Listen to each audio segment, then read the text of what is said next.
Never has there been a finer example of getting woke equals going broke, as Firewalk Studios is now planning to shut its game Concord down completely as of September 6th, and they're also going to be offering everybody refunds. This is a story that I absolutely had to share with you all today. Funny enough, I was not even supposed to make a video today because as of this very moment, half of my mouth is numb from my visit to the dentist, so I probably sound like a complete dork, but this story is far too important not to share with you all, so here I am. Hello.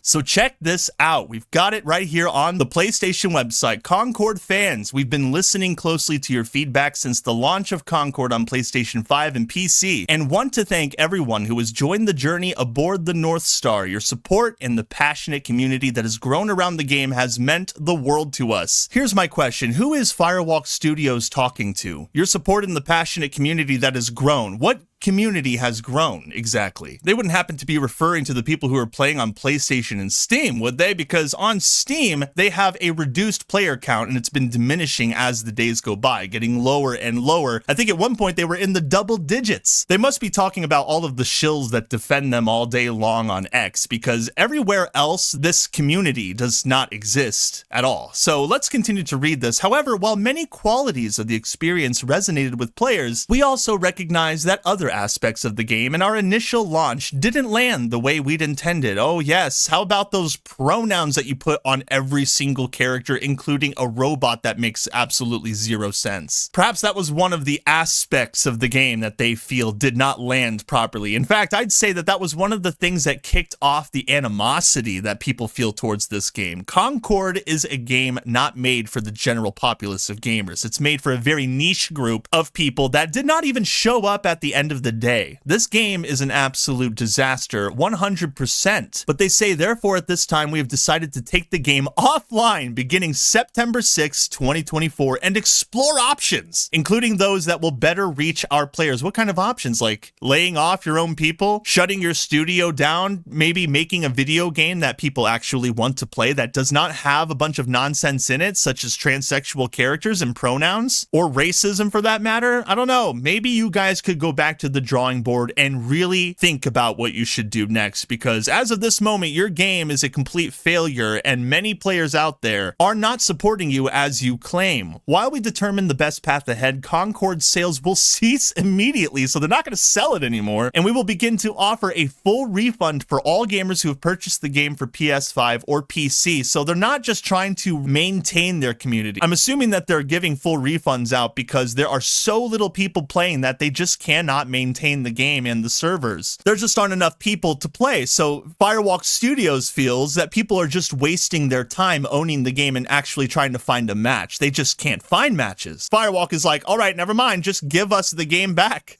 That's insane. I mean, they did not sell that many copies in the first place. So to be put in this position after only 2 weeks, this is probably one of the biggest gaming disasters in gaming history. Not even Dustborn was this bad. If you recall, this is a Sony exclusive, and it was on their front page on the PlayStation State of Play video for millions of people to see. And they couldn't even break 700 players. They couldn't even break 1,000. And now they're in the double digits, maybe breaking 100. And yes, everybody is melting down over this. They say if you purchase the game for PlayStation 5 from the PlayStation Store or PlayStation Direct, a refund will be issued back to your original payment method. Customers who purchased from other digital storefronts will also be refunded. More information about refunds from Steam and Epic can be found below. This is exactly what gamers have been talking about, and this is exactly what I have been talking about. This is what happens when you vote with your wallet. Hands down, when you vote with your wallet, the gaming companies can see the immediate effects. People did not buy this game. Not even the people that they were trying to cater to, of which I'm sure that there are more than at least 100 to 700 of these people they're trying to cater to. Those people did not even show up to play it. So the people they hated didn't show up to play it, and the people they loved didn't show up to play it. What does that tell you about this game? It tells you that 8 years and millions of dollars were a complete waste of time and resources for everybody involved, and Firewalk Studios have taken an opportunity and completely botched it. They talk about how they're going to refund it on the Epic Games Store and other retailer refunds, and they say once refunded, players will no longer have access to the game, so you can't play it, all right? Once these refunds are finished, you will no longer be able to access this game. All of this hard work down the drain. We'll keep you updated, and thank you again to all the free gunners who have joined us in the Concord Galaxy. Yes, you're all free gunners. You're free from the shackles of this game. It is absolutely over. Take one more look at this player count. 109 people playing 31 minutes ago, and the entire world is melting down over it. Kotaku was one of the first outlets to lose their marbles. Concord shutting down 14 days after launch. Oh yeah, the media is catching on to what is going on. IGN opinion, Concord became a victim of the time spent in development rather than benefiting from the added time. That's interesting that IGN is coming out in full force to defend a game that nobody liked. Once again, they love to attack games that are actually fun and entertaining and popular, and then they defend games that people despise with every fiber of their being because they're losers. Let's take a look at another one. PC Gamer, Concord is being taken offline this week as Sony looks to explore options that will better reach our players. Firewalk Studios, it is a sad day for you and for the media who were defending this game for weeks and weeks on end. I applaud you. I hope it was worth the time and effort,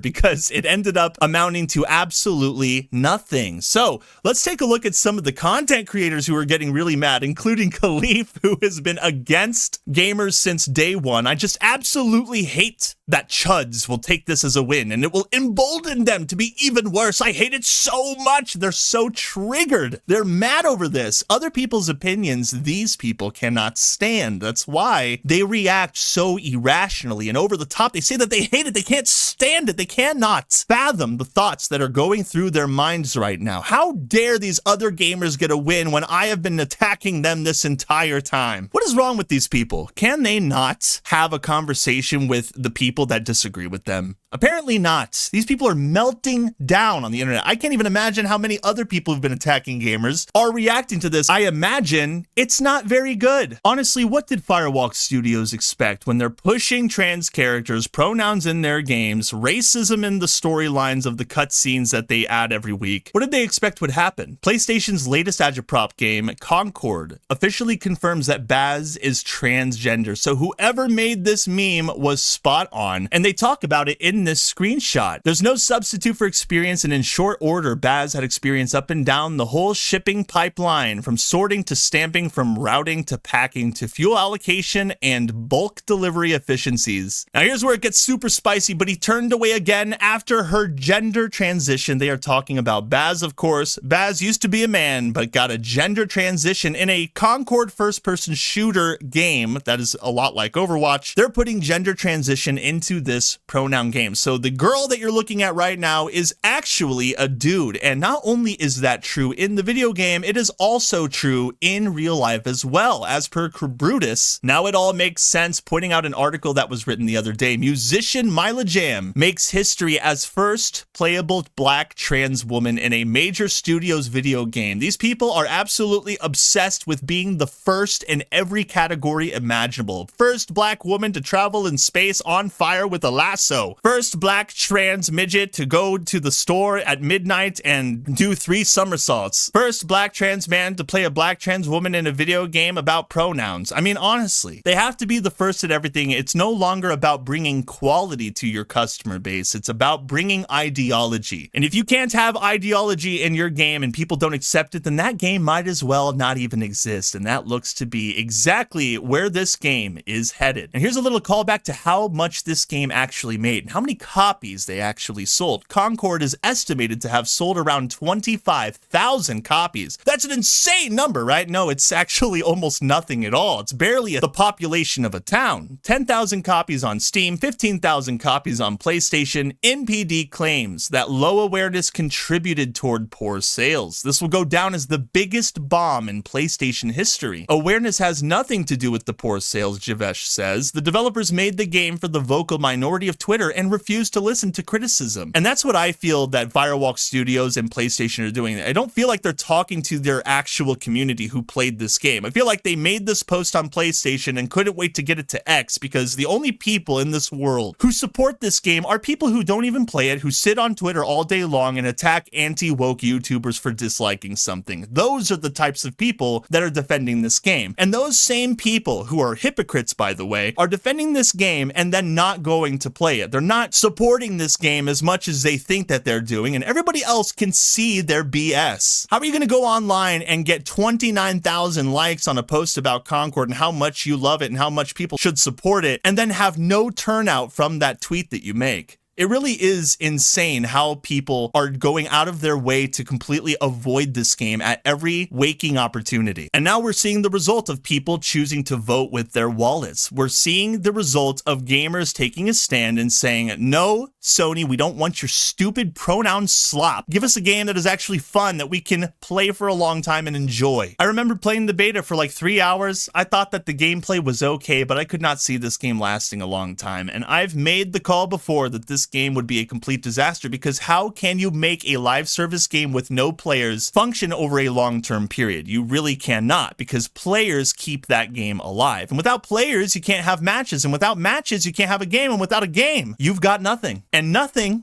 is what the people who pre-ordered and purchased this game are going to get after they are finished with their refunds. Now, I do want to clarify that the game's failure cannot be entirely put onto the fact that it's a woke ideology game or that it's pushing DEI in some way. It's also the timing and the pricing. This game came out at a time when other games that were far more popular and anticipated were competing against it, and so it was fighting a losing battle right from the start. Also, the game market is already saturated with so many Overwatch clones that this game coming out cannot possibly impress the people that are already spread out too thin across other Overwatch type titles. Now, the DEI, of course, was the icing on the cake, and the responses from some of the people who worked for Firewalk Studios against gamers did not help their cause one bit. Now, they have every right to say that they're proud of working on this game, but why would you be proud of a game that flopped after only 2 weeks? Why would you be proud of 8 years of development and over 100, maybe even $200 million, only to have absolutely zero people play it, even though you're backed by one of the biggest publishers in the industry? I would not personally be proud of that project, especially when that project is pushing an agenda which completely diminishes whatever genuine perception you were hoping to accomplish with other people that saw your game. We are going to see some of the most glorious meltdowns the gaming industry has ever witnessed, and I am here for it. Let me tell you what. These people have insulted us, they have attacked us, they made a bunch of false claims about gamers, and they're attacking normal everyday people. Their employees are attacking people and saying, well, I'm proud and you're just bigoted. At the end of the day, gaming is a business, and if you want your business to thrive, you're going to have to push out products that your customers are on board with. If you don't, this is going to be the result. I mean, what more can be said? Just as I expected, Stella says my heart breaks for Firewalk Studios. The fact that it wasn't even given at least 6 months to properly sit through a season and adjust as a proper live service game is insane to me. Is it really though? It's very clear PlayStation didn't believe in this from the start and failed to support it. Well, if they didn't believe in it, then why did they put it on the front page of their PlayStation State of Play video that everybody saw? Millions of people watched it, and then millions of people defended this game on X. So what excuse does anybody have? All of these people who shilled for it didn't even bother to buy it or play it. And PlayStation put it on their front page, so they clearly cared about it in some way, or they at least really wanted to push it out to people, even if they didn't really believe it. But no one can really make that deduction, since Sony was pining for this game for months and months. Sometimes I feel like these people are really delusional. Look, Tebow actually posted a couple of the negative reactions that people are having about this already. The worst people on the internet are big mad today. He pointed out Khalif's post, absolutely hates that Chud's post that he made. And then there's another post from Ash Parrish of The Verge, the person who attacked Kabrutus's Steam curator page group of 400,000 people at the time, calling them all Nazis, has something to say about Concord. How many smaller projects were killed in its cradle to throw money at this live shooter BS that didn't last longer than my effing yeah. Oh yeah, the world is big mad today. Scared of a precedent here. I'd be shocked if this comes back even free to play, and I doubt that it'll even come back as free to play. They say they're going to explore other options, but I think it's safe to say that the interest for this game was murdered a while back and has not recovered since then. They say, are we just going to allow companies to throw 8 years of work chasing trends at publisher behest in the dirt after a week because it didn't perform? Yes! If people aren't buying your product, then don't keep it on the market. Honestly, it's a smart move. Then what? Even more layoffs in an industry ravaged by it? Yes. Absolutely. The people who are actually trying to make video games that people enjoy, those people should stay. The PR managers pretending to be gamers who want to push a bunch of DEI nonsense, those people need to be weeded out and they need to be removed from the industry because they're not doing the industry any favors. And you people who are defending it every single day aren't doing it any favors either. 8 years to make, a week and a half to succeed. Great system we've got, as per Matt Kim. Hilarious. These people are so angry that they're talking about us on a live stream even. Grum says they're back. SBI, BGG, and The Verge all together talking about the chuds. That's actually amazing. I wasn't even planning to take a look at this, but you know what? Now I'm curious. Breaking down Gamergate, their stream says. The toxic side of gaming culture. This was 2 weeks ago. With Gamergate being the backdrop, we discussed the realities of gaming culture, intersections of the gaming community, and how to be accountable allies. These same people that are raging about gamers having opinions on the internet are now raging at Concord's failure. It really is amazing to see where this situation has gone. D-Day Cobra freaking out. Holy S. Lamau. Concord will be taken offline on September 6th. Everybody is talking about this, but nobody, once again, nobody is playing it. PlayStation to end service for Concord just 2 weeks after launch will issue complete refunds to all players. So there you have it, guys. With Concord going offline as per IGN, what exactly went wrong? We asked a bunch of professional industry analysts, did they now? Sadly, making a fun, high-quality shooter is not enough in the oversaturated live service space these days. Yes, they will come up with the most generic reasons why this game failed and never look at the actual problem that's been staring everybody in the face the whole time. Thankfully, there are people out there who actually do that, including myself. So prepare for further meltdowns, keep your ear to the ground, stay vigilant, and continue to vote with your wallets because you guys are making quite the impact as of late. And that is all I've got for you guys in this video today. I hope you all enjoyed it. Forgive my accent because of the numbness I'm dealing with, but I hope you guys enjoyed it. If you haven't had the chance to like it and share it with your friends, that would be awesome. And hey, if you're feeling ultra spicy, consider subscribing to my channel so that you're always up to date on what kind of thing I've got going on. I look forward to seeing you all in the next one. Later. Meow meow.